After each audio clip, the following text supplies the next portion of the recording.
Morning, lovely souls. It's Friday. Happy Friday. How are you all? I am today bringing you episode 23 of the Woodland Chronicles from a path that runs from Roadennan to Balmahar, and it's known as the West Highland Way. And some of you tuning in might even be familiar with this route. And I don't know the exact specific details, but it's about 90 miles, and the quantity of people that you see walking it is quite incredible. And I believe it finishes up by Fort William.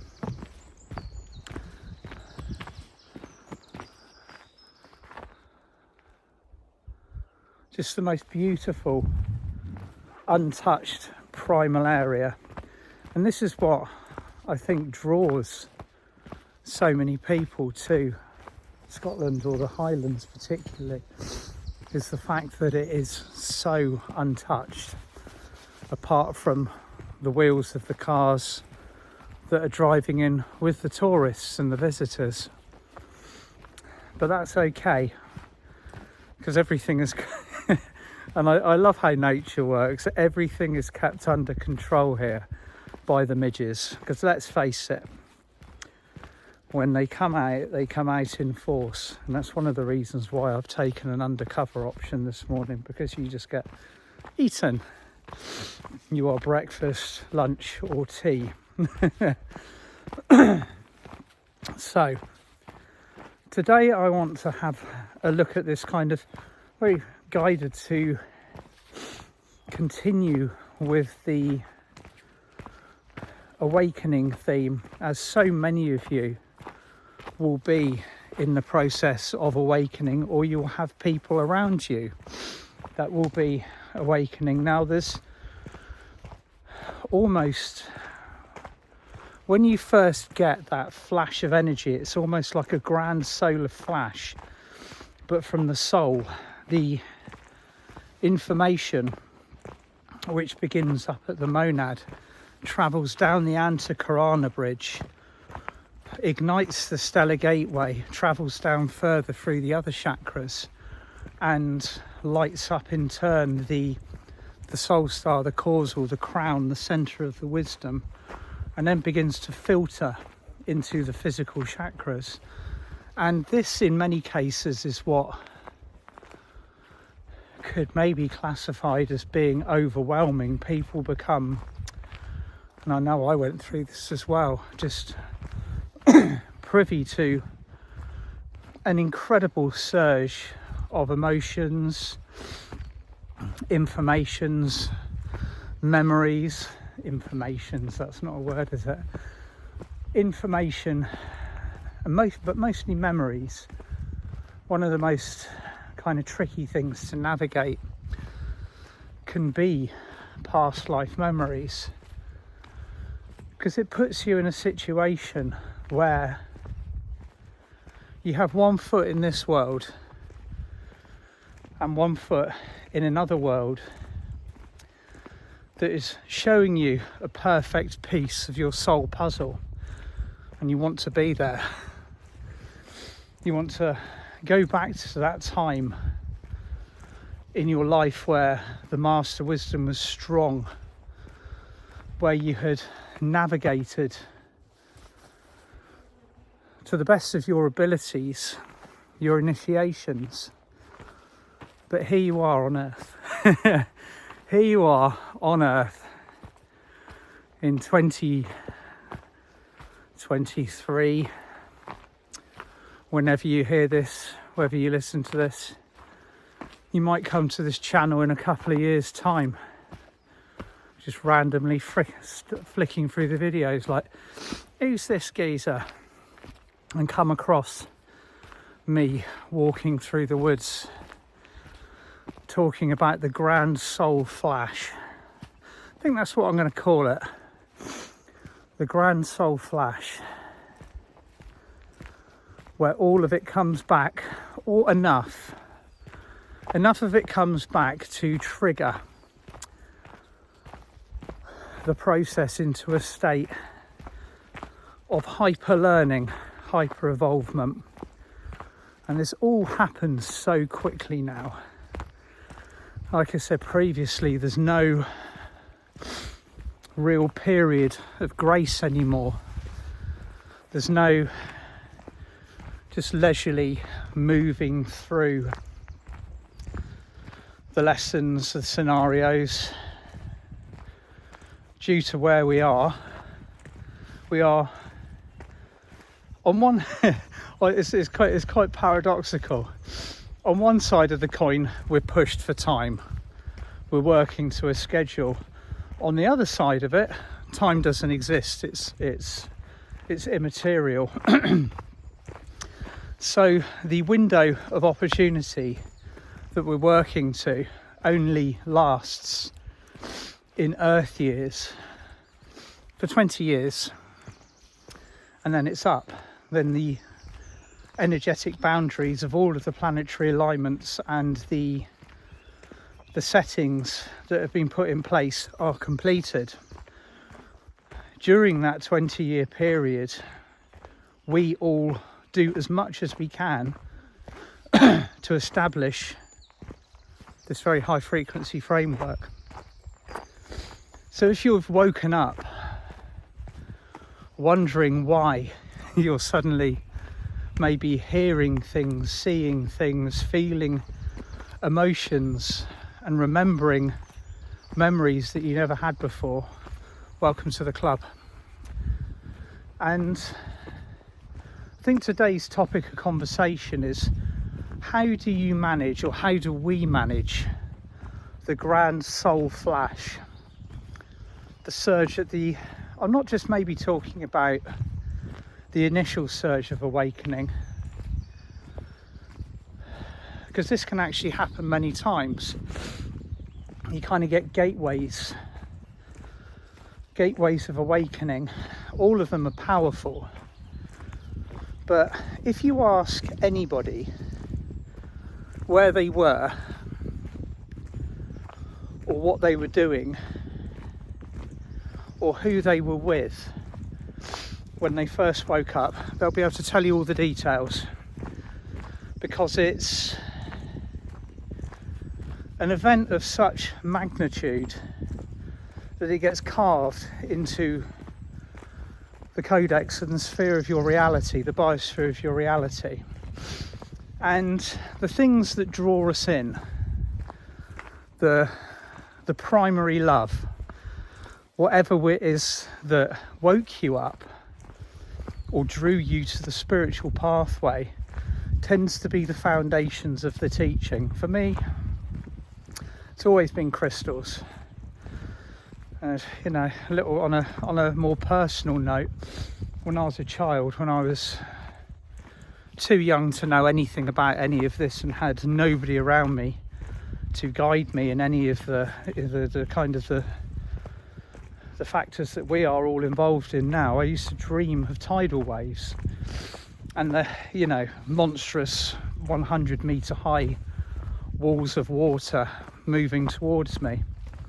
And I had that so often, and later realised it was a memory of the fall of Atlantis, that my parents took me to the doctors. And obviously back in the late 70s, there was no point of reference for this whatsoever.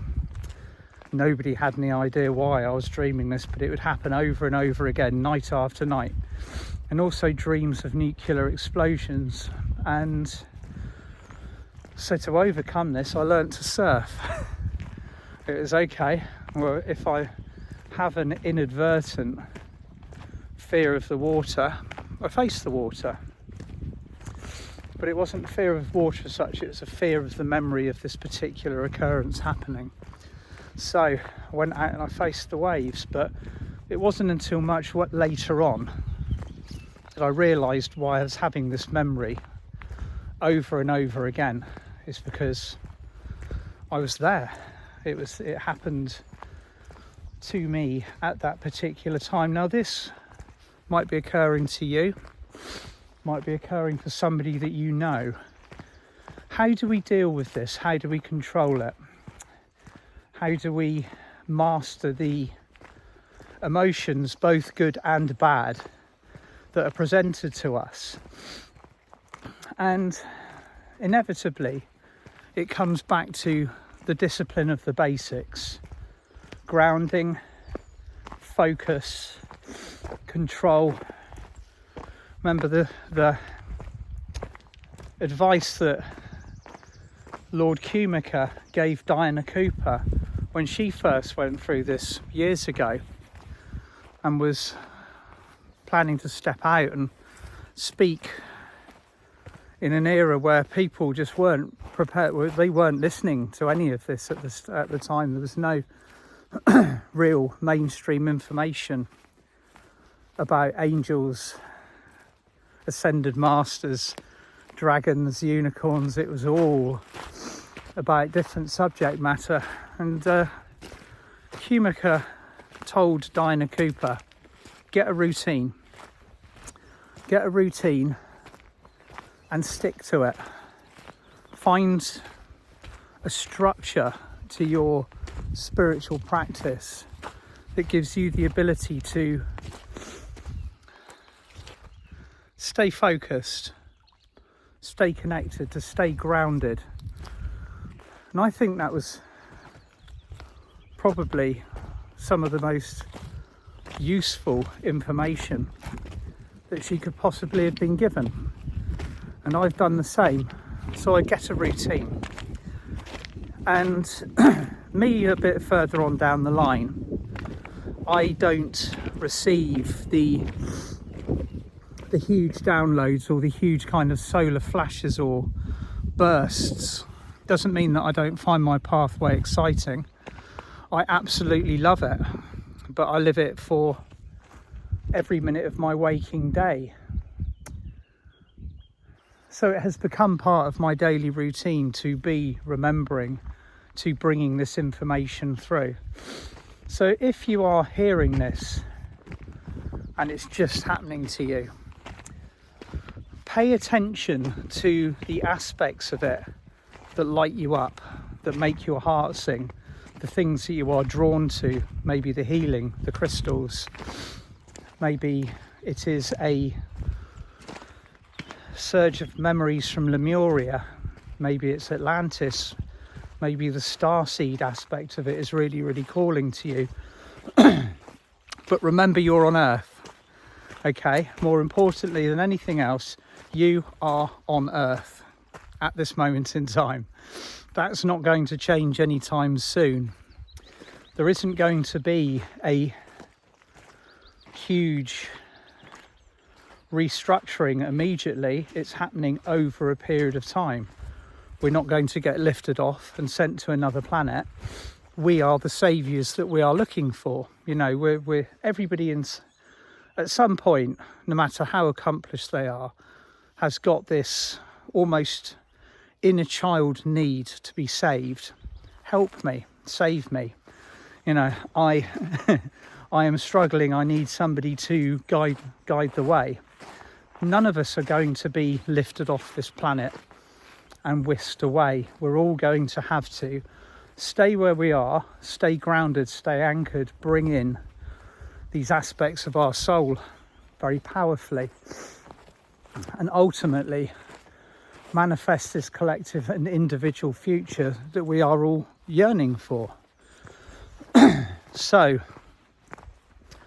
on a very human note, if you are experiencing or witnessing people that are going through this incredible flash, this surge, and they don't know how to control it, or you might not feel like you know how to control it, the excitement might be overwhelming, or the memories or the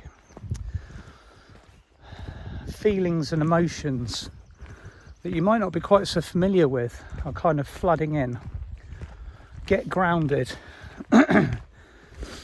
Get into your body here on Earth and just ask for the parameters of your soul mission to be revealed to you. Why you're here. What is your mission? Many people at the moment are saying, well, what's my purpose? What am I doing here in the middle of this cascade of global changes? You know, the avalanches that are appearing all around us, changing people that we know, restructuring economies, education, politics. Might not look like it's changing, but it is. And for every person that wakes up, a powerful wave of change or Christ consciousness terraforming energy moves through the field, the constructive field of our reality. So groundedness, a love of where we are and what we're doing is of utmost importance. I mean, looking at it from that perspective, there were many souls around me in the kind of the earlier part of this spiritual journey that just didn't want to be back on earth. And you might be feeling like that listening to me. You're like, you know, what am I doing here? Why on earth did I choose to come back to this planet? But you did. You did, and here you are. This is the incarnation that you've done all the training for. This is the master incarnation. It's the end of a committed cycle of learning, arduous learning that's occurred in 3D. And at the other end of it, things are going to be very different. I've always felt rather privileged to witness people being born into 3D and moving through this, because you won't have seen this occurring at any other point. You might have done if you'd been on one of the other ascending galactic realms such as Sirius. Sirius had a similar wake-up process to us, but it happened over a much longer period of time, say 300 years. As Lord Katumi was explaining to me, he said, we're doing here on Earth now the whole jump from 3D to 5D in 20 years. 20 years. And whereas a long time ago, or maybe not such a long time ago on a galactic or a cosmic scale, Sirius went through it in what he described as 300 Earth years. So they had a lot longer to navigate the process of awakening. Although some of the lessons were similar in construction, they had a lot longer to do what we are doing in a very short, very compacted space of time. So your purpose here, your incarnation, is no mistake. You are very much chosen to be here, to anchor in whatever it is, whatever aspects of it is that you are bringing through. But it's going to be tricky. It's going to be tricky unless you honour your role in this.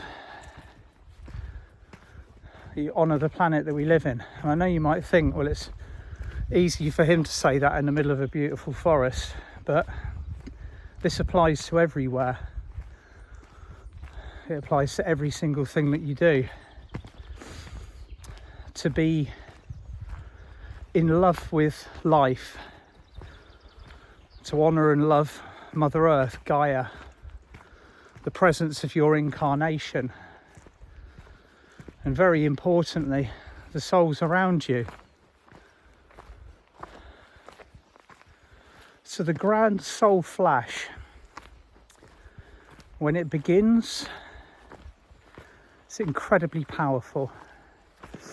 And then it comes in stages or waves over the course of the awakening. And further down the line, when you say maybe like, for example, like me, it just comes in stages or waves of information. Or more importantly, aspects of your soul that are coming in. The most recent one was the Nordic aspect that was brought in by cooperating and working with Donnie Morris and Lavisa Altorn, and that incredible part where I had to kind of relearn where I'd been, what I was doing, the aspects that I was holding. So this will apply to you. You might not have just one set of, or you might not just have one incarnation that you're remembering. There will be a set quantity that you are remembering and bringing through in order to support your soul mission. So learn to just look at each one of them as they come through with a grounded perspective. You're here on earth, but you can remember these things, you can identify with them, and most importantly, you in many cases have to relearn these gifts and talents that it's very easy to reclaim them, to bring them in, to embody them, but then you have to act upon the structure that you are given. That sometimes can be a little bit challenging. So as we move towards the solstice, there'll be a lot more of this energy coming in, and I think we're on the other side of that very powerful full moon. Pluto, this massive planet of change, has, I think, gone back into Capricorn for a bit. So we're going to be kind of revisiting some of the more kind of autocratic energies that need dissembling. It's going to be an interesting solstice.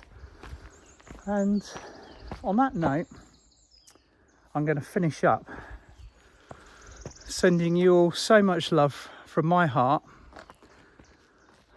and from this beautiful forest that I'm in to yours, wishing you a gorgeous weekend. And I'll be back on Monday for Meditation Monday. And next weekend I will be down near Glastonbury with my good friend Mia Kafkios, and the details of our workshop together, which is on Sunday the 18th, will be in the text, in the details. Lots of love. Bye for now.